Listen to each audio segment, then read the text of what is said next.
আসসালামু আলাইকুম রহমতুল্লাহি ওয়া বারাকাতুহ।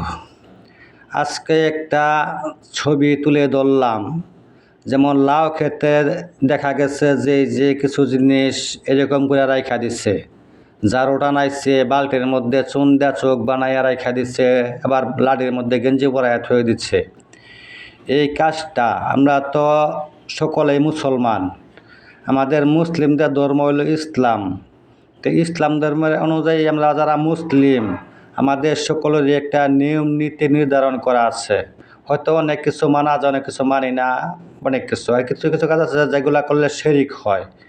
তো এই যে কাজটা বেড়াই করছে, এই কাজটা কি ইসলাম ধর্মের দলিল মোতাবেক অনুযায়ী কি হয়, এটা সম্পর্কে আমরা হয়তো অনেকেই জানি, অনেকেই জানি না।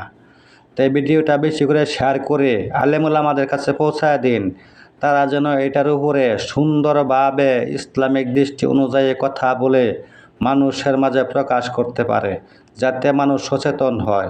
আমি এটার ভালোমন্দ কিছু বললাম না, আমার যত যোগ্যতা টাইটেল ডিগ্রি নাই। আবার আমাদের বাংলাদেশে কিছু হাফ প্যান্ট জাঙ্গা শর্ট প্যান্ট মাথা কিছু লোক আছে, এগুলো ওই আল্লাহ আকবার কইয়া গিয়া ওই যে বাড়িঘর লুটপাট করে, এদের কাছে আবার ডিগ্রির দাম বেশি।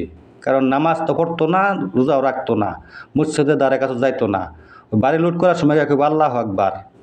তে এইটা আসলে কোন আল্লাহ আকবরের তালিকায় পড়ে একটু জানতে পারি।